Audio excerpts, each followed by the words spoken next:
Howdy y'all, it is me, Joy Soldier Pro, once again. On June 5th, the Nintendo Switch 2 releases, and with it the next Mario Kart game called Mario Kart World, which is a big turning point compared to previous entries. Over the course of the last month, I've been working on a video that details everything about Mario Kart World that we know, as well as my opinions on it. The main video is still a work in progress, and once it is completed, I'll leave a link to it in the pinned comment of this video. This ranking of every Mario Kart World track by hype is a part of that larger video. Hope you'll enjoy. It is finally time to rank every Mario Kart World track by hype. I do not expect this to be what my final track ranking for the tracks will be once I play the game, but rather is simply how hyped I am for each track. It is worth acknowledging the intermission zones appear to have tracks you drive through, like Vanilla Lake 1 for example, despite it not being listed as a track in any of the cups. These intermission tracks will not be discussed. With all of that established, let's do this, starting off with the only track I am not hyped for at all.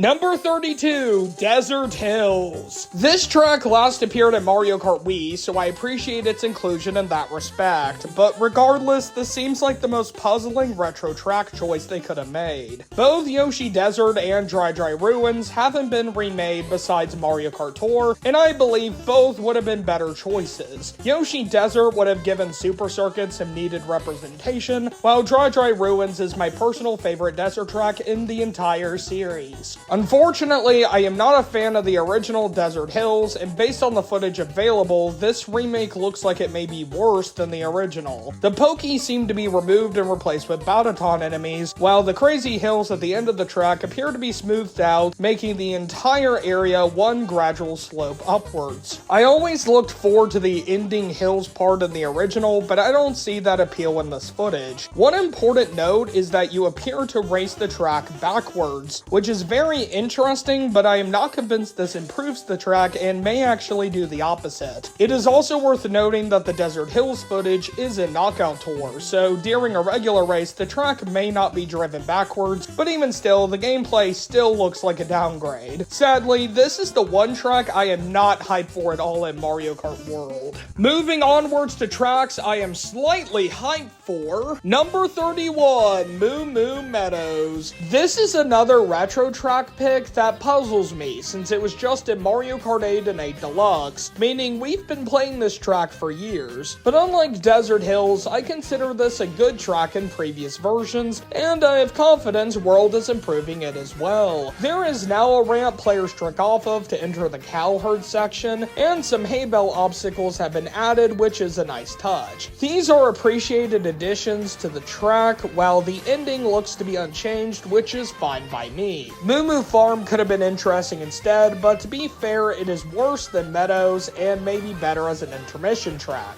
My main sadness with Meadows being remade is that we are getting no new Moo Moo track, which is very overdue. Number 30, Mario Bros Circuit. The Nitro I am the least hyped for also happens to be the opening track of the game, and I will say, as someone who generally dislikes Mario Kart openers, this track looks okay overall. I like the theming of the track, and I also really like how the track incorporates rail grinding, wall riding, and gliding. Considering this is the first track of the game, it's really good that the game is going ahead and introducing these things really early. My main issue with this track, however, is there's simply not much of anything going on throughout large chunks of it, which is typical of opening tracks, but it's still an issue regardless. I have confidence this will be a track I like at least somewhat, making it, at worst, the third best opener in the series, but whether it will beat out GCN Luigi Circuit and Wii U Mario Kart Stadium will be answered once I play it. Number 29, Peach Beach. This is another retro last remade in Wii, meaning it's been a while since we've seen it, and it's another retro track I consider good, both of which certainly work to the track's favor. We haven't seen much footage of it, but from what we have seen, the threat of the deep water from the original potential appears to be gone, as well as the tide gimmick. This sounds worse until considering there are still cataquacks on the beach, and there are now Shy Guys riding water skis on the water, making it so the water is still dangerous. I am not sure whether I like this change or not, but gameplay will be necessary to decide. I have also heard rumors that this remake may have lap changing, and you may go inside the palace as well. Both would be really cool additions, but both are speculation from what I can tell, and so don't hold as much weight for hype compared to if they were confirmed. Number 28, Sky-High Sundae. As stated earlier, I'm not sure whether Nintendo considers this a tour or Switch track, but perhaps the answer this entire time is that Nintendo doesn't care, and neither should we. Regardless, what really matters is the track itself, and despite just appearing for the first time in the Booster Course Pass and tour around the same time, I will argue this along with Yoshi's Island and Squeaky Clean Sprint make a lot of sense to remake, since they are newer and we've seen them for the least amount of time out of any of the tracks in 8 Deluxe. Choosing Sky-High Sundae over the other two alternatives seems crazy, but I will say the track certainly looks to be improved in World. Players can now drive on the sidewalls, rail grinding has been added, and new side routes have been added too. The removal of underwater physics and anti-gravity physics from the track are both unfortunate, but I personally don't think either of them are going to kill this remake by any means. In fact, I have no doubt this is an improvement, and I believe the entire feel of this track is going to be changed for the better in this remake.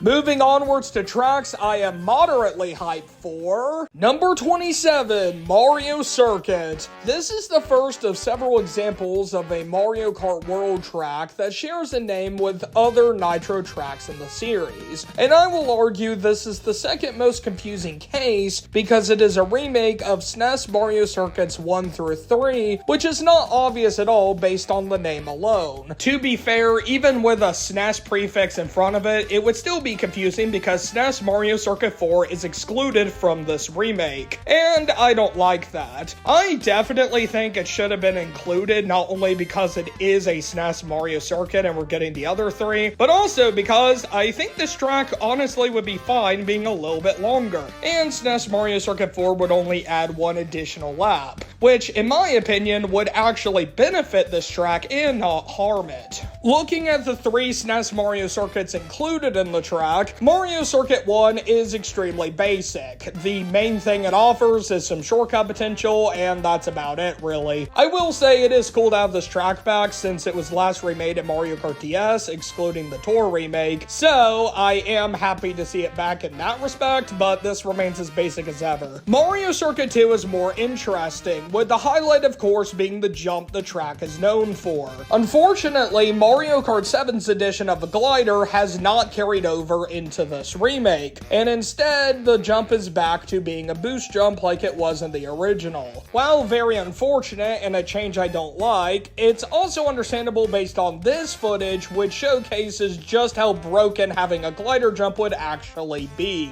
The final lap is Mario Circuit 3, and it certainly looks like the most interesting lap of the bunch, having the most complex layout and also the most interesting opportunities for shortcut potential. I love the seamless transitions that allow all three SNES Mario Circuits to work together, and I will say, despite not being a big fan of any of these individually, I do think this track has potential to be genuinely good. Number 26, Choco Mountain. This is the final retro track that was remade in 8 Deluxe, and as I already stated prior, I am not a fan of overlap with 8 Deluxe remakes in World. That being said, Choco Mountain was significantly improved in Tour and 8 Deluxe, and looks to be completely changed again in World, making this very distinct from any previous version. The mountain aesthetic seems far less prominent than previous versions. It has a far more industrial feel to it, which makes sense due to its close proximity to a track I will be ranking much later, and charging chucks are now hazards that rampage across part of the track, which is a funny addition that I like. Happy to say the boulder section is retained, and overall overall this looks like a fun track. This is certainly a bold remake, and while I have heard many praise this remake, I'm personally skeptical. I believe the industrial theming may be done too much at the cost of the mountain visuals the track is known for, and that doesn't sit right with me. I have no doubts I will enjoy this remake, but I am not convinced I will consider it better than the remake in 8 Deluxe. Number 25, Peach Stadium Special. Peach Stadium is a very cool theme, with me loving the idea of Peach owning a stadium of some kind and us racing through it. Looking at the Special Cup version, which we actually have racing footage of, it reminds me of Wii U Mario Circuit with the spiral that you go down.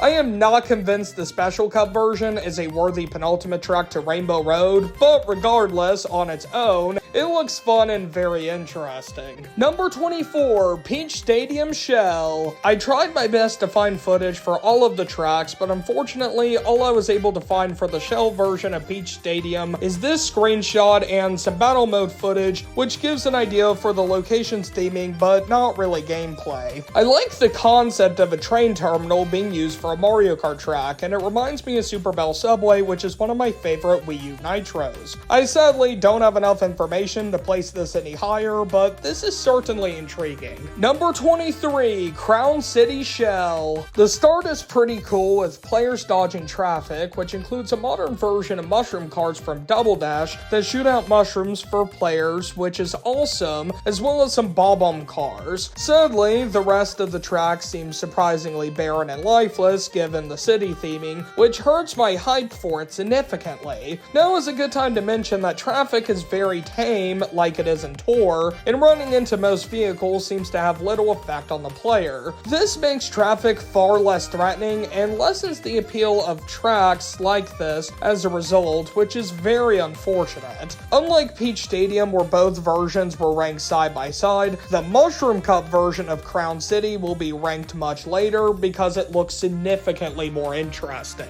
Number 22, Koopa Troopa Beach. This is another confusing naming case, and I will argue it is the most confusing naming case, though this would be confusing even with a retro prefix. This track shares its name with N64 Koopa Troopa Beach, which may make you assume it's a remake of that track, but nope, it's not. This instead appears to be a remake of the SNES Koopa Beach tracks, and the weird naming is likely due to Mario Kart Tour changing the names from Koopa Beach to Koopa Troopa Beach. To make things even more confusing, it looks like Koopa Beach 1 may only be driven through during intermission, making this really a Koopa Beach 2 remake, despite both tracks being remade. We unfortunately haven't seen much of this track, but I have always considered Koopa Beach 2 as one of the SNES tracks with the most potential for a good remake, and it looks like it is finally being given good treatment with plenty of added detail. I am very curious with how the water section with the holes will work in World, or if another hazard like Cheep Cheeps or water ski Shy Guys will replace them instead. This remake has tons of potential and looks to absolutely be a significant improvement. Even still, Koopa Beach 2 is an oval more or less, meaning this track will likely have the most basic layout of any of the tracks in the game, which hurts my hype for it somewhat. One last detail to point out before moving on is that a track unrelated to this one, and that will be ranked much later in the list, is visible in the distance in this image. This confirms that tracks will be visible from each other if they are in close enough proximity, which makes a lot of sense with the interconnected world Mario Kart World is going for, and I especially appreciate this since it's a callback to how Mario Kart Double Dash connected its tracks 2 decades ago. Number 21, Dandelion Depths. Of all the tracks the game has to offer, this seems to be the most all over the place, with the outside featuring what looks like giant trees, kinda like Wooded Kingdom, there then being a cave section you drive into, and then an even deeper cave section with some water you drive on. This track is so all over the place, it's hard to really find a coherent theme to it, and plus the name makes the least amount of sense to me of any of the tracks. Regardless of the confusion, it still looks like a fun track for what it is, and I certainly look forward to playing it. Number 20, DK Pass. This has always stood out as a track I seem to like more than most in the community, so I am very happy to see its return with some additions. Most notably, the ending now has a Shy Guy snowboard section like the one from DK Summit, and while the track didn't require the addition, I certainly like its inclusion regardless. The one downside about this remake is that the special item box that always gave triple mushrooms or a star appears to be removed in this remake,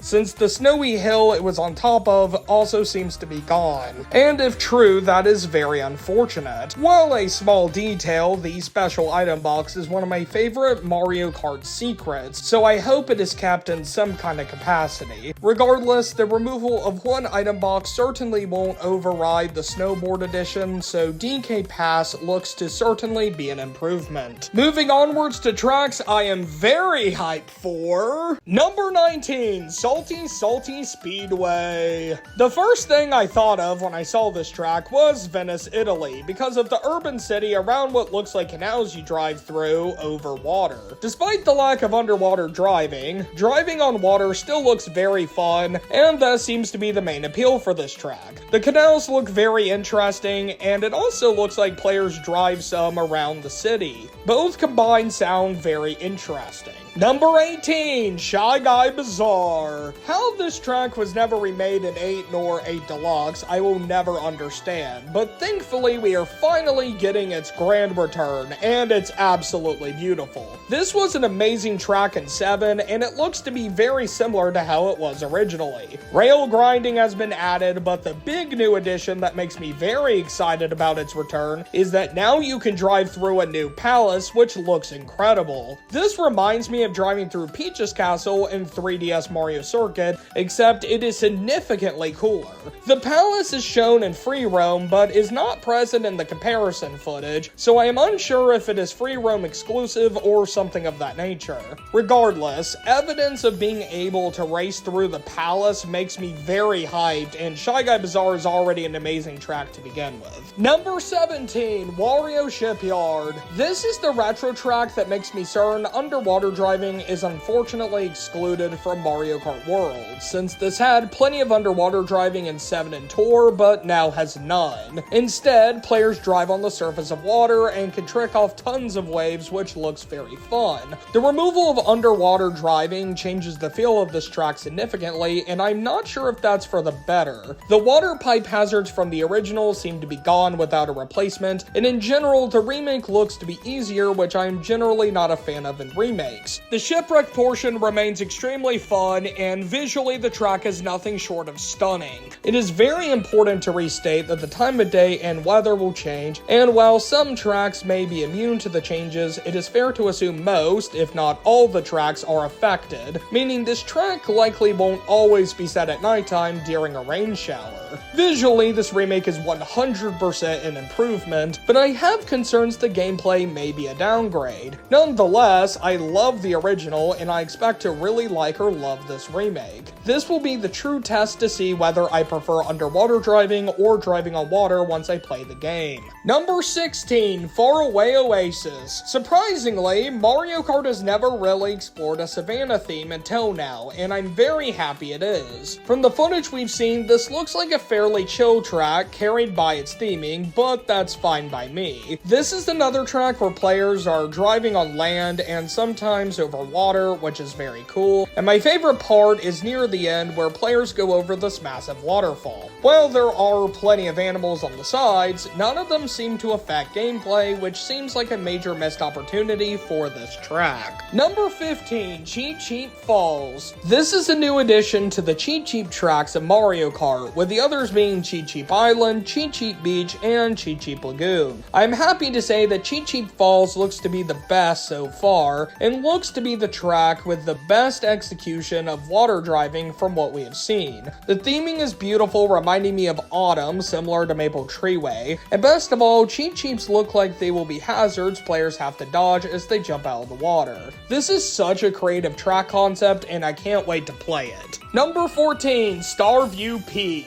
This is a similar case to Faraway Oasis, where the theming looks to be the main appeal over the gameplay, but regardless, it looks really fun. fun. Wintry tracks have some of my favorite theming typically, and this is no exception, with it visually looking gorgeous. There looks to be a focus on star boost rings around the track, which give players a speed boost when they travel through one, and this is really cool. It looks like players once again drive on top of water, but instead of a river, it is on platforms in the sky, and it gives a similar vibe to infinity pools, which I love. The gliding section, also utilizing boost rings, makes it look really fun too. Number 13, Whistlestop Summit. My first impression of this track was Calamari Desert, but actually good, and that impression has stuck around since. Players get to drive over train tracks, which has a train driving down it, and players appear to be able to land on the train and trick off of it, which is awesome. The train rails offer plenty of rail grinding opportunity, with this being the track that has the most rail grinding opportunities from what we've seen. This track looks very fun, and I'm happy Nintendo is making another train track that offers plenty of tech opportunities. Number 12, Wario Stadium. This is yet another case of a naming conflict, and this is also my prime example for why retro prefixes should have been kept. Wario Stadium is the name of a track for Mario Kart 64, but is also the name of a track for Mario Kart DS, and even based on the gameplay, it is hard to tell which it is because the gameplay is significantly different from both. Some players even believe this was a new track called Wario Stadium once it was revealed, but many were quick to recognize that N64 Wario Stadium made the most sense, and this turned out to be what the track is. Of all the never remade tracks in Mario Kart, I will argue N64 Wario Stadium is the most infamous, being the only N64 track to have never been remade until now. I have heard many claim the layout being simplified is another Sky Garden or Sunset Wilds, but I will argue this is an extreme exaggeration. Yes, the layout is simplified similar to how Sky Garden and Sunset Wilds were in Tour and 8 Deluxe, but the difference here is that both Sky Garden and Sunset Wilds were love tracks that didn't have any length issues, while N64 Wario Stadium is hated by many in the community and is infamous for not only being really long, but also really boring to race on. Considering only one lap is played in the proper track itself in Grand Prix, while the other 2 laps are played in intermission getting to the track, it seems crazy to suggest the track would have been too long in Mario Kart World.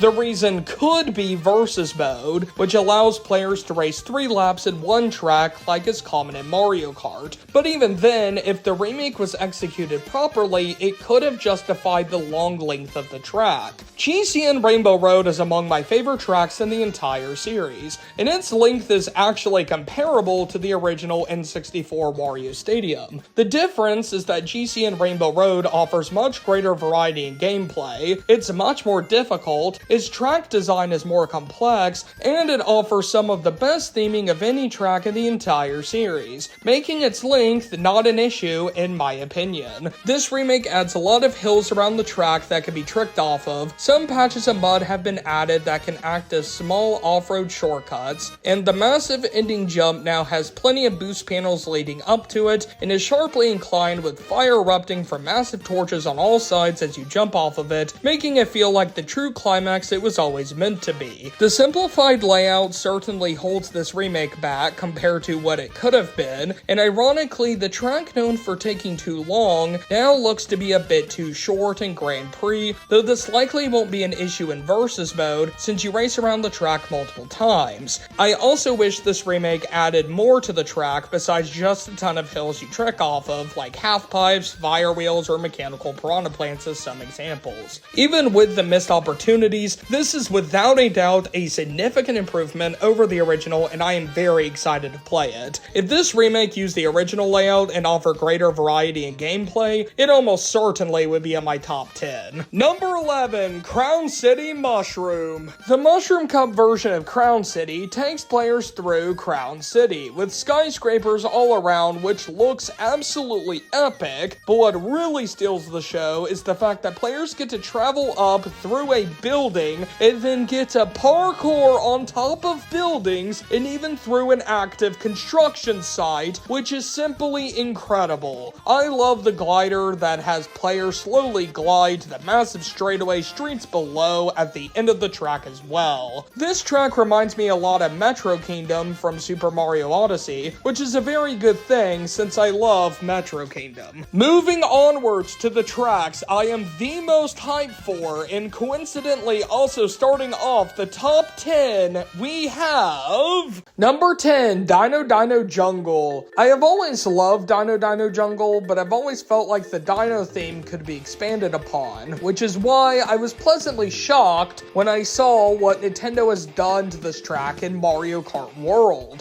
There are now more dinosaurs around the track, with several of them being hazards that must be avoided. And you can even drive on some of the dinosaurs, which is absolutely incredible, including what looks like a new shortcut in the split bridges section, where you can trick off of the back of a dinosaur. The entire remake has a feeling of a Jurassic World film, which is only amplified by what looks like some kind of dinosaur research facility, which once again screams Jurassic World, which I love so much. Of all the previously remade retro tracks in Mario Kart World, this is hands down the most justified, because not only was it not remade in 8 nor 8 Deluxe, but it also looks to be a significant improvement to a track that was already a masterpiece. I have historically favored DK Mountain over Dino Dino Jungle, but this remake certainly makes it a more even comparison, and dare I say, it may tip the scale in favor of Dino Dino Jungle.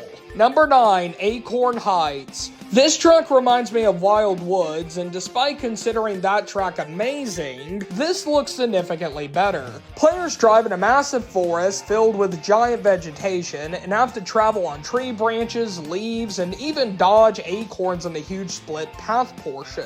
This has so much potential for crazy gameplay, and the theming is nothing short of incredible. The inclusion of red bouncy mushrooms makes a lot of sense and is a nice touch that I love. Number 8, Dry Bones Burnout. Finding any footage for this track besides the clip from one of the directs was an absolute nightmare, but I was luckily able to find a YouTube short, which is why the footage is cropped weirdly. I am very happy I found it because this track looks absolutely incredible. The theming is excellent, with there being tons of lava and bones everywhere that you drive on, but what really makes the track stand out so much to me is the absurd number of routes you can take. This track looks to have multiple routes at all times and seems to be involved in advanced execution of what Ice Ice Outpost attempted to do. I will be shocked if I don't end up loving this track once I play it. Number 7, Great Block Ruins. Besides having the biggest mouthful of a name out of every track in this game, this track has an absolutely incredible theme of ruins of a giant block in the sky. This feels like a combination of Sky Garden and Thwomp Ruins, which I absolutely love, and the gameplay looks to be a blast from what we've seen as well. Number 6, Bowser's Castle. While this track does share its name with tracks from other games, this is typical, so is not an issue of any kind.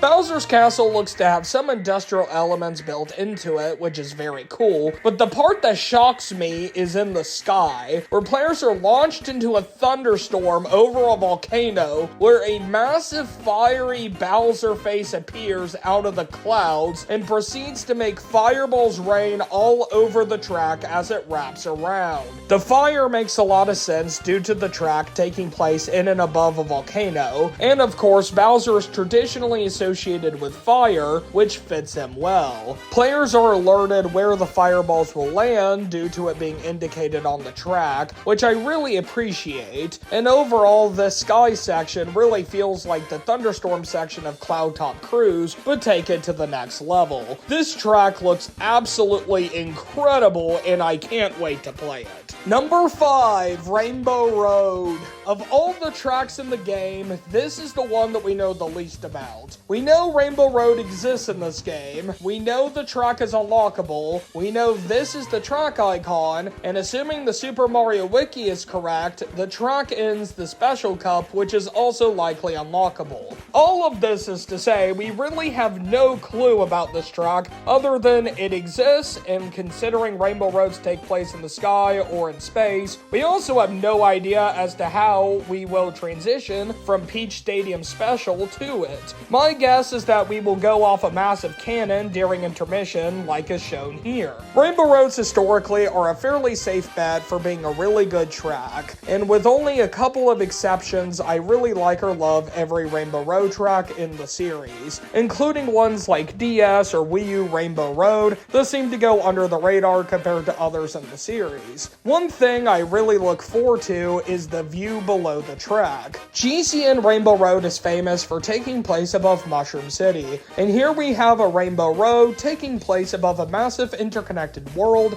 and I love the idea of this Rainbow Road having a beautiful view of the entire world below it. This has potential to dethrone the outside of Peach's castle being possible to explore in N64 Royal Raceway, and become my new favorite detail in Mario Kart history. I really don't know what to expect, but I am regardless very excited to try it, and if Nintendo's track record is anything to go by, I will probably love whatever the result ends up being. Number 4, Toad's Factory.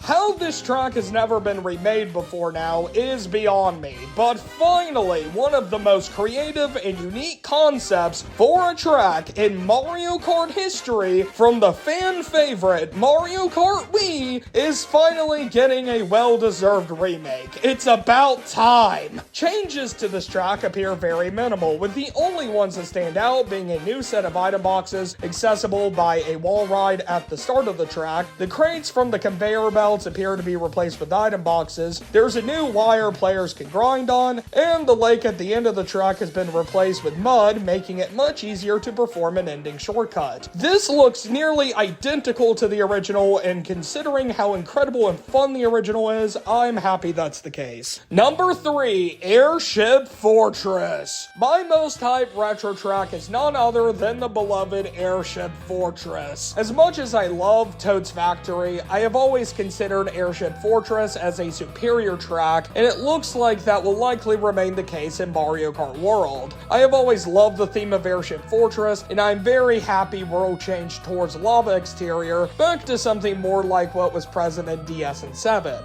The exterior looks cooler than ever, and the chains as you board the airship can be rail grinded, which is a nice touch. The interior also looks very interesting, with it being more detailed than DS and 7, though I am sad the tavern from Tour was not brought back. A blueprint of a Bonzi bill has been added to one of the walls inside the airship, and the fire remains a hazard in the engine room, which I love. Shooting out of the cannon takes players into the tower with a hole through it, which has a more detailed interior, but otherwise is the same as it always has been. The last change is a new patch of mud added to the end of the track, replacing a crack in the road, which adds a small off-road shortcut to the track. This looks just as fun as previous versions, and I am so excited to play Airship Fortress and Mario Kart World. Impressively, there are 2 Nitro tracks I am even more hyped for. Number 2, Boo Cinema. This track takes place in a haunted movie theater, and the thing that really makes this track stand out is the fact that players drive into the theater screen and literally into a horror movie being played, complete with a 3, 2, 1 countdown.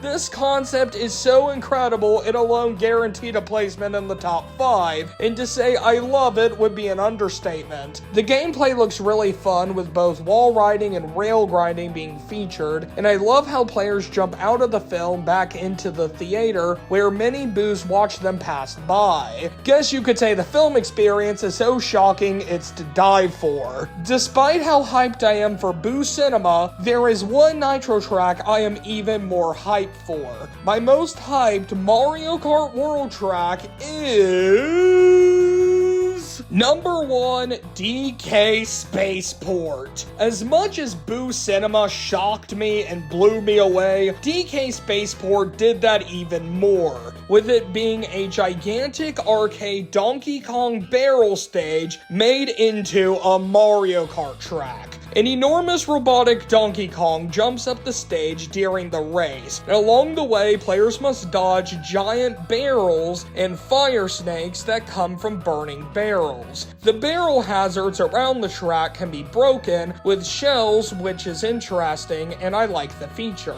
The track also offers plenty of wall riding and rail grinding opportunities, with the track design and concept being unlike anything previously in Mario Kart. So much so, it truly is no comparable material. The track is so massive that players spend 5 laps scaling up it, but like GCN Rainbow Road, it offers great variety in gameplay and looks to remain engaging throughout, so the length doesn't seem to be an issue in my opinion. The final lap of the track as players face the enormous robotic Donkey Kong head on, where he will throw giant barrels that appear to track player movement to make them harder to dodge, and you have to pass underneath him to complete the race.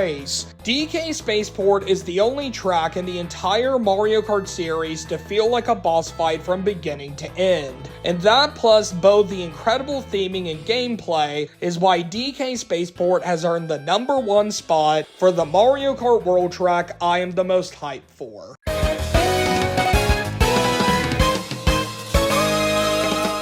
It is very clear I am super hyped for Mario Kart World's track selection overall, with only 1 track I am not hyped for, 4 tracks I am barely hyped for, 8 tracks I am moderately hyped for, 9 tracks I am very hyped for, and 10 tracks I am the most hyped for. Thank y'all so much for watching, have a great rest of your day, and I hope that you are as hyped for Mario Kart World as I am.